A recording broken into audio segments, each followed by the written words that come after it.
नमस्कार दोस्तों, हमारे चैनल में आप सभी का स्वागत है। वीडियो अच्छा लगे तो लाइक एंड सब्सक्राइब जरूर कीजिएगा और अपने दोस्तों के साथ शेयर कर दीजिएगा और एक प्यारा सा कमेंट करके जरूर बताइएगा कि मेरा वीडियो आप लोगों को कैसा लगता है। तो चलिए, आज का टॉपिक है अवतल दर्पण, जिसे इंग्लिश में कॉनकेव मिरर कहते हैं। अवतल दर्पण को इंग्लिश में कॉनकेव मिरर कहते हैं। कॉनकेव मिरर एक ऐसा टॉपिक है जिससे सभी एग्जाम में क्वेश्चन देखने को मिलता है। कोई भी कॉम्पिटिटिव एग्जाम दीजिए या 10-12 का दीजिए तो सभी में कॉनकेव मिरर से क्वेश्चन देखने को मिलता है।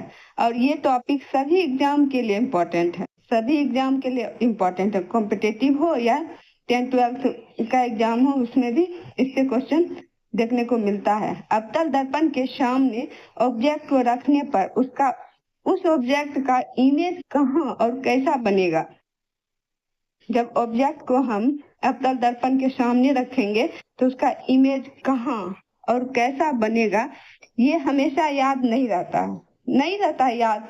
उसको रखना पड़ता है कि उसका इमेज कहाँ बनता है, कैसा बनता है, फिर भी याद नहीं रहता। अगर याद रहता भी है तो एग्जाम में जाते हैं तो वहाँ क्वेश्चन देखते ही हम लोग भूल जाते हैं और क्वेश्चन देखते ही बहुत कंफ्यूजन होता है कि इसका आंसर क्या होगा, भूल जाते हैं, तो जिसके कारण अक्सर क्वेश्चन गलत हो जाता है।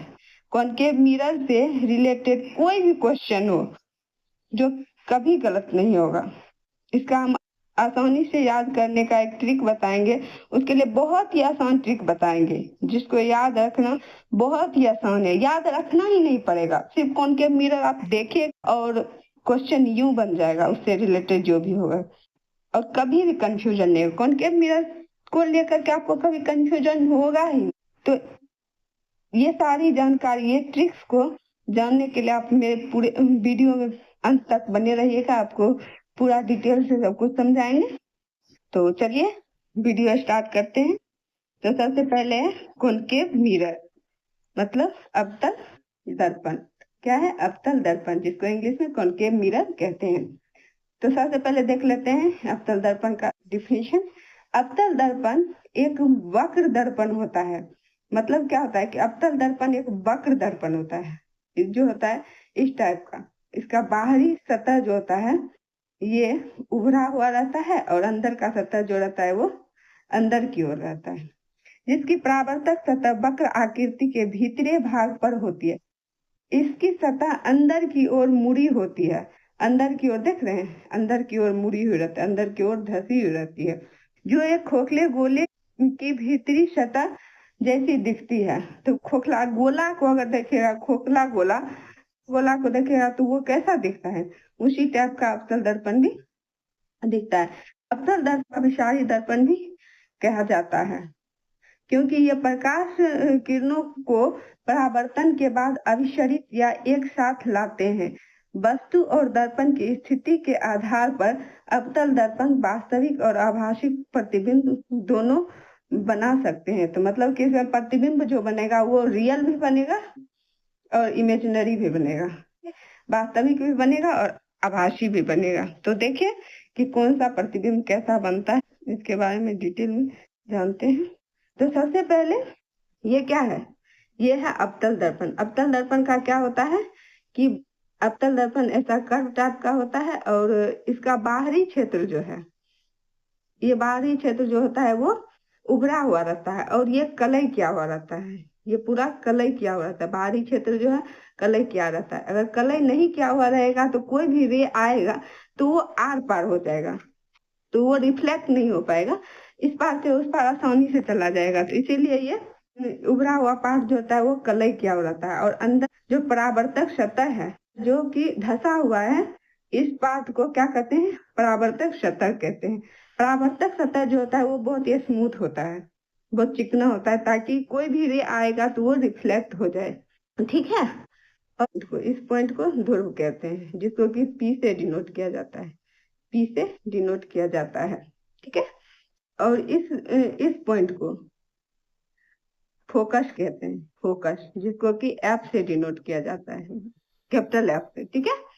और इसका ध्रुव से लेकर फोकस की दूरी जितना होती है उसकी 2 गुनी डिस्टेंस होती है वक्रता केंद्र का।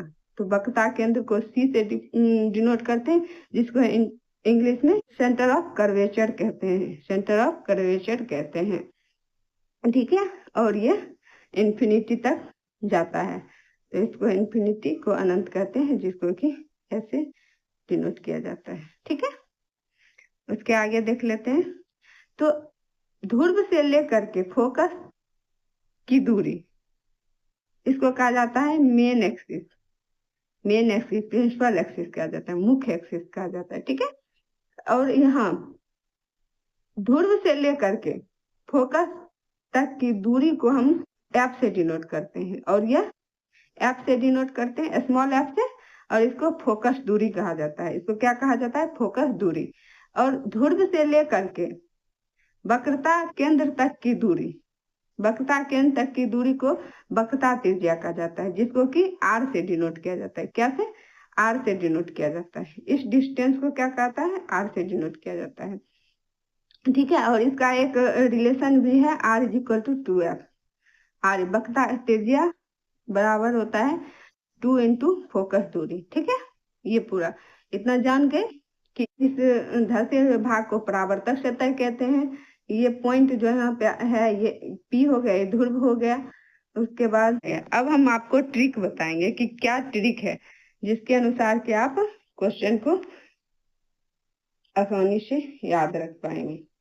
ठीक है, तो सबसे पहले ट्रिक बताएंगे आपको। तो देखिए, अवतल दर्पण द्वारा प्रतिबिंब निर्माण, मतलब कॉन्केव मिरर के सामने में अगर कोई भी ऑब्जेक्ट को रखते हैं तो उसका प्रतिबिंब कहाँ बनता है, इसका ट्रिक है।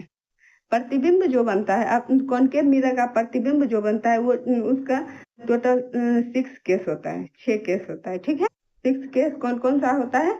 या तो कोई ऑब्जेक्ट है जो कि ध्रुव और फोकस, ध्रुव या फोकस के बीच में रखा हुआ है ऑब्जेक्ट, तो कहाँ उसका प्रतिबिंब बनेगा?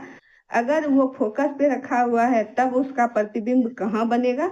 अगर ऑब्जेक्ट जो है फोकस और वक्रता केंद्र इसके और इसके बीच यहाँ पे अगर ऑब्जेक्ट रखा हुआ है तो उसका इमेज कहाँ बनेगा? और अगर सेंटर ऑफ कर्वेचर पे अगर ऑब्जेक्ट रखा हुआ है तो उसका इमेज कहाँ बनेगा? और अगर अनंत और वक्रता के सेंटर ऑफ कर्वेचर के बीच में यहाँ पे ऑब्जेक्ट रखा हुआ है तो उसका इमेज कहाँ बनेगा? और अगर ऑब्जेक्ट जो है वो इन्फिनिटी पर, अनंत पर रखा हुआ है तो उसका इमेज कहाँ बनेगा? ये सारा 6 केस है। ठीक है, तो सबसे पहले याद रखिए कि ट्रिक के माध्यम से आप सिर्फ 5 केस को याद रख सकते हैं। ट्रिक के माध्यम से आपको 5 केस जो है वो याद रहेगा, और एक केस जो है उसको याद रखने का कोई ट्रिक नहीं है, उसको ऐसे ही आपको याद रखना पड़ेगा। तो वो केस क्या है? 6 केस। तो सबसे पहले क्या करेंगे? कॉनकेव मिरर ड्रॉ करेंगे। ठीक है, कॉनकेव मिरर सबसे पहले ड्रॉ कर लिए।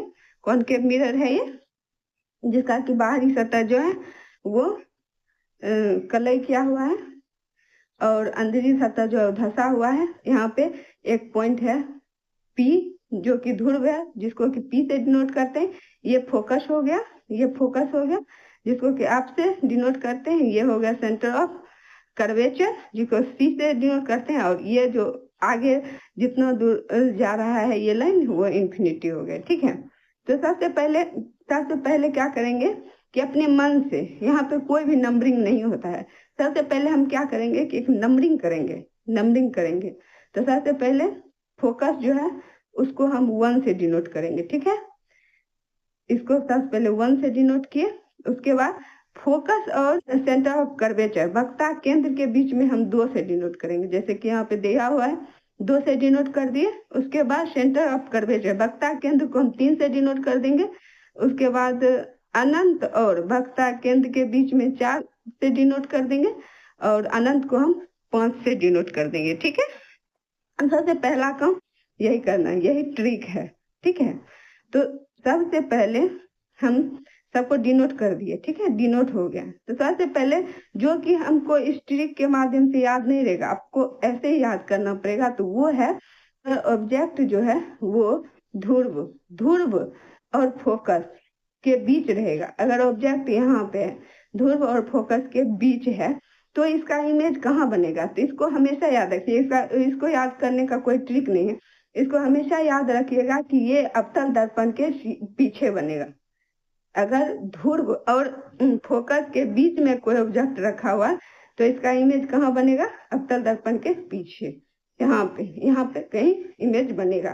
तो अवतल दर्पण के सीधे पीछे बनेगा। ठीक है, बस ये एक केस है जो कि वो ट्रिक में अप्लाई नहीं होता। ट्रिक इसके लिए ट्रिक नहीं है। ठीक है, इसको ऐसे ही रखना पड़ेगा कि अगर कोई भी ऑब्जेक्ट है जो कि ध्रुव और फोकस के बीच यहाँ पे कहीं रखा हुआ है तो उसका इमेज दर्पण के पीछे बनेगा। ठीक है, अब आगे देख लेते हैं कि अगर कोई ऑब्जेक्ट है, ठीक है, ऑब्जेक्ट है जो कि फोकस पे रखा हुआ है, जो कि फोकस पे रखा है, ये ऑब्जेक्ट है जो कि यहाँ पे रखा हुआ है। ठीक है, तो इसका इमेज कहाँ बनेगा?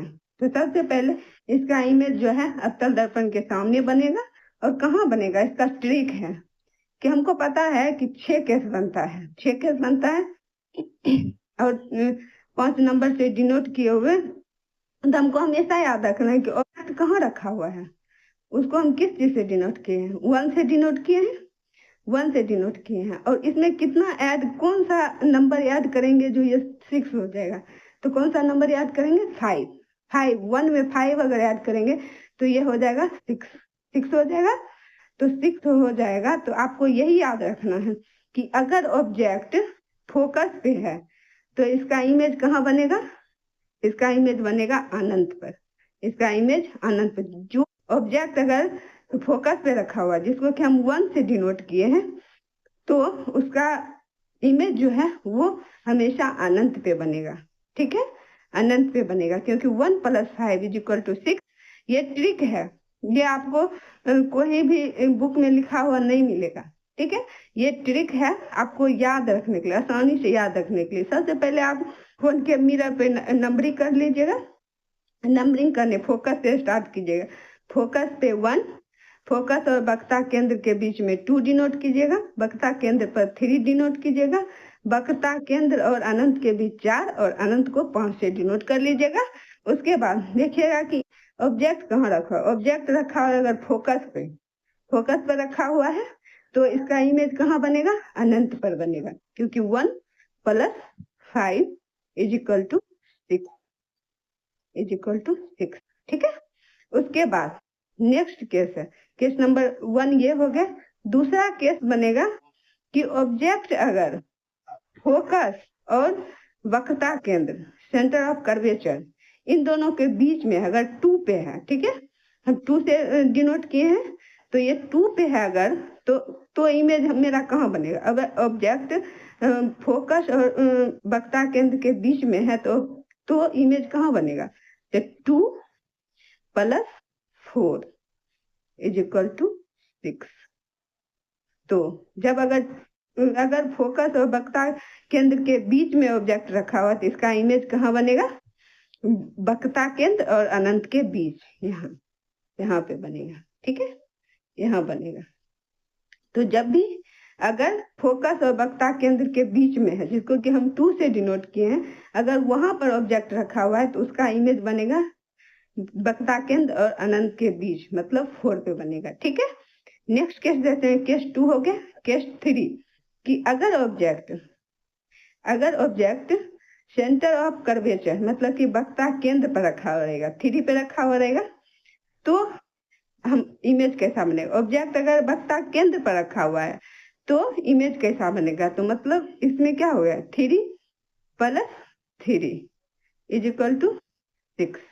इसका मतलब है कि अगर ऑब्जेक्ट जो है सेंटर ऑफ कर्वेचर वक्रता केंद्र पर रखा हुआ है तो इसका इमेज भी कहाँ बनेगा? वक्रता केंद्र पर ही बनेगा, क्योंकि उसको 3 से डिनोट किया है, उसमें 3 याद करने से ही 6 होता है, 3 याद करने से ही 6 होता है। ठीक है, तो इसका इमेज भी कहाँ बनेगा? वक्रता केंद्र पर ही बनेगा।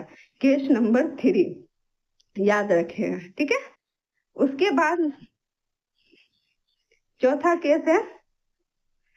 केस होगा कि अगर इमेज जो है वक्रता केंद्र, सेंटर ऑफ कर्वेचर, इसके और अनंत, इंफिनिटी के बीच में अगर रखा हुआ है, कहाँ, 4 पे, जिसको कि 4 से डिनोट किए हुए हैं। तो सेंटर ऑफ कर्वेचर और अनंत इन्फिनिटी के बीच में अगर ऑब्जेक्ट रखा हुआ है तो इमेज कहाँ बनेगा? तो इसका इमेज बनेगा, कहाँ बनेगा? तो 4 + 2 इज इक्वल टू 6। तो इसका इमेज कहाँ बनेगा? 2 पे, जो कि 2 किसको डिनोट किए हैं? फोकस और वक्रता केंद्र के बीच में। कहाँ बनेगा इमेज? फोकस और वक्रता केंद्र के बीच में बनेगा। ठीक है, केस नंबर 4 ये हो गया। और केस नंबर 5 है, केस नंबर 5 के अगर इमेज जो है इंफिनिटी पर रखा हुआ, अनंत पे रखा हुआ है, ऑब्जेक्ट जो है अगर इंफिनिटी पे रखा हुआ है तो उसका इमेज कहाँ बनेगा? उसका इमेज कहाँ बनेगा? तो इसका है 5 + 1। तो इसका जो है इमेज कहाँ बनेगा? तो सीधे फोकस पे बनेगा। कहाँ बनेगा? अगर अनंत पर कोई भी ऑब्जेक्ट रखा हुआ है तो उसका इमेज बनेगा फोकस पर। Case number 5। ठीक है, यही केस है। केस टोटल 6 है, लेकिन एक केस जो है वो अपवाद है, उसको इस ट्रिक के माध्यम से आप याद नहीं रख सकते हैं। याद सिर्फ 5 ही केस रख सकते हैं इस ट्रिक के माध्यम से, जो कि बहुत ही आसान है। बस नंबरिंग कीजिए और ऐड करके देख लीजिए कि 1 में कौन सा नंबर ऐड करेंगे जो 6 होगा। तो 5 ऐड किए तो इसका मतलब है कि अगर फोकस पे रखा हुआ है ऑब्जेक्ट तो इमेज कहाँ बनेगा? अनंत पर बनेगा।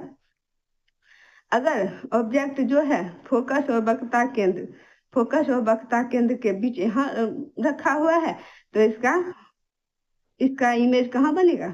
सेंटर ऑफ कर्वेचर और अनंत के बीच बनेगा। अगर ऑब्जेक्ट जो है वो रखा हुआ है सेंटर ऑफ कर्वेचर पे तो इसका इमेज बनेगा कहाँ? सेंटर ऑफ कर्वेचर पे ही बनेगा, क्योंकि 3 + 3 इज इक्वल टू 6 हो जाता है। ठीक है, अगर ऑब्जेक्ट जो है यहाँ पे रखा हुआ है तो इसका इमेज कहाँ बनेगा? यहाँ 2 पे बनेगा, और अगर अनंत पे है तो 1 पे बनेगा। ठीक है, तो यही है ट्रिक में यहाँ पे लिख दिए हैं, तो ये देख लीजिएगा कि कैसे कैसे क्या है। उसके बाद आगे देखते हैं कहाँ पे रखने से इमेज कैसा बनता है। ठीक है, वो देख लेते हैं। अगर ऑब्जेक्ट जो है फोकस और ध्रुव के बीच रखा हुआ है, ठीक है, तो वस्तु को फोकस और ध्रुव के बीच रखने पे एक आभासी और सीधा प्रतिबिंब बनता है। वो प्रतिबिंब कैसा बनता है? आभासी और सीधा बनता है। प्रतिबिंब का आकार वस्तु के आकार की तुलना में बड़ा होता है। अगर फोकस और ध्रुव के बीच रखा हुआ है तो प्रतिबिंब कहाँ बनेगा? आभासी और सीधा, मतलब कि कॉनकेव मिरर के पीछे बनेगा, और ये प्रतिबिंब जो है सीधा बनेगा। जैसा वस्तु है वैसा सीधा ही बनेगा, और इसका जो है आकार जो है वो बड़ा होगा। उसके बाद देख लेते हैं। देखिए, जैसे कि यहाँ पे दिया हुआ भी है कि ऑब्जेक्ट जो है वो कहाँ रखा हुआ है? ये फोकस है और ये ध्रुव है। ठीक है, इन दोनों के बीच में यहाँ पे इमेज रखा हुआ है। तो यहाँ पे ऑब्जेक्ट रखा हुआ है, सॉरी, यहाँ पे ऑब्जेक्ट रखा हुआ है, तो इसका इमेज कहाँ बन रहा है? कॉनकेव मिरर के पीछे। कहाँ बन रहा है? कॉनकेव मिरर के पीछे। और सीधे जैसा ऑब्जेक्ट रखा हुआ है उसी तरह से बन रहा है, लेकिन मतलब सीधा ही बन रहा है, लेकिन ये ऑब्जेक्ट से बड़ा बन रहा है। चलिए नेक्स्ट देखते हैं। नेक्स्ट है कि अगर ऑब्जेक्ट को फोकस पर रखा जाता है, अगर ऑब्जेक्ट को फोकस, ये क्या है? ये फोकस है। अगर ऑब्जेक्ट को फोकस पे रखा जाता है तो इसका प्रतिबिंब कैसा बनता है? जब वस्तु ठीक फोकस पर स्थित है तो अनंत पर एक वास्तविक प्रतिबिंब बनता है। अनंत पर, इंफिनिटी पर, यहाँ इंफिनिटी पर एक वास्तविक प्रतिबिंब, रियल इमेज बनता है। ठीक है, प्रतिबिंब का आकार वस्तु के आकार से बहुत बड़ा होता है। प्रतिबिंब का आकार क्या होता है? वस्तु वस्तु के आकार से बहुत बड़ा सा इमेज बनता है। तो हम आपको क्या बोले, इसको फोकस को 1 से डिनोट करने के लिए और इंफिनिटी को 5 से, तो 1 + 5 हो गया ना 6। तो ट्रिक यहाँ पे अप्लाई हुआ ना। नेक्स्ट पे चलते हैं। नेक्स्ट है कि जब ऑब्जेक्ट जो है वक्रता केंद्र और फोकस के बीच रहेगा तब उसका इमेज कैसा बनेगा। ठीक है, चलिए देखते हैं। जब जब कोई ऑब्जेक्ट है वो वक्रता केंद्र और फोकस, ये वक्रता केंद्र हो गया इसको, और ये फोकस हो गया, इसके बीच रखेंगे तो इमेज, यदि वस्तु वक्रता केंद्र और फोकस के बीच स्थित है तो वक्रता केंद्र के पीछे एक वास्तविक प्रतिबिंब बनता है। वक्रता केंद्र क्या हो गया, ये इसके पीछे एक इमेज बनता है, देख रहे हैं यहाँ पे बन रहा है ना, जो कि वास्तविक प्रतिबिंब बनता है। प्रतिबिंब का आकार वस्तु के आकार की तुलना में बड़ा होता है। प्रतिबिंब का आकार क्या होता है, वस्तु के तुलना में बड़ा होता है। वस्तु इतना छोटा है तो इसका प्रतिबिंब इतना बड़ा बन रहा है, तो बड़ा बनेगा। ठीक है, और देख लेते हैं कि वक्रता या फोकस केंद्र पर वस्तु अगर वक्रता पर है, यहाँ पे अगर वक्रता पर है तो इसका इमेज कहाँ बनेगा, तो अगर वक्रता केंद्र पर है तो क्या बोले थे कि वक्रता केंद्र पर है, मतलब 3, उसको डिनोट किए थे 3 से, 3+3, तो मतलब कि अगर वक्रता केंद्र पर कोई भी ऑब्जेक्ट रहेगा तो उसका इमेज भी कहाँ बनेगा, वक्रता केंद्र पर ही है। जब वस्तु को वक्रता केंद्र या फोकस पर रखा जाता है तो वक्रता केंद्र पर एक वास्तविक प्रतिबिंब बनता है। प्रतिबिंब का आकार वस्तु के आकार के समान ही रहता है, मतलब कि सेम, जितना ऑब्जेक्ट का इमेज, मतलब कि जितना बड़ा ऑब्जेक्ट है उतना ही बड़ा उसका इमेज भी बनेगा। नेक्स्ट पे चलते हैं। तो यह है वक्रता केंद्र से परे वस्तु। वक्रता केंद्र और इंफिनिटी के बीच अगर रहेगा तो देख लेते हैं कैसा इमेज रहता है। ठीक है, जब वस्तु वक्रता केंद्र से परे स्थित होती है तो वक्रता केंद्र और फोकस के बीच एक वास्तविक प्रतिबिंब बनता है। प्रतिबिंब का आकार वस्तु की तुलना में छोटा होता है। तो क्या बोले थे कि वक्रता केंद्र हो गया क्या, 3, तो वक्रता केंद्र और इंफिनिटी के बीच यहाँ पे 4 हो गया। तो अगर ऑब्जेक्ट जो है वो 4 पे है तो इसका इमेज कहाँ बनेगा, 2 पे। 2 किसको डिनोट किए थे, तो वक्रता केंद्र और फोकस के बीच, तो इमेज कहाँ बनेगा, वक्रता केंद्र और फोकस के बीच बनेगा। अब प्रतिबिंब जो है वो वास्तविक बनेगा, प्रतिबिंब जो है वो वस्तु की तुलना में छोटा बनेगा। देखिए, अवतल दर्पण के कॉन्केव मिरर के सामने जो भी प्रतिबिंब बनेगा वो वास्तविक ही बनेगा, लेकिन अवतल दर्पण के पीछे जो बन रहा था ऑब्जेक्ट वो सिर्फ आभासी है। सामने जो भी प्रतिबिंब बनेगा वो रियल ही रहेगा। तो चलिए नेक्स्ट देखते हैं। अगर ऑब्जेक्ट जो है इंफिनिटी पर रहता है, ऑब्जेक्ट अगर इंफिनिटी अनंत पर रखा हुआ है तो इसका प्रतिबिंब कैसा बनेगा। जब वस्तु को अनंत पर रखा जाता है तो फोकस पर एक वास्तविक और उल्टा प्रतिबिंब बनता है। प्रतिबिंब का आकार वस्तु के आकार से काफी छोटा होता है। देखिए, तो क्या हुआ, इंफिनिटी पर रखे तो क्या हुआ, इंफिनिटी को हम 5 से डिनोट किए हुए थे और हम फोकस को 1 से डिनोट किए हुए थे। तो क्या मतलब क्या है, अगर इंफिनिटी पर रखेंगे तो कहाँ इमेज बनेगा, ऑब्जेक्ट, और इंफिनिटी पर रखेंगे तो इमेज बनेगा फोकस पर। ठीक है, फोकस पर बनेगा और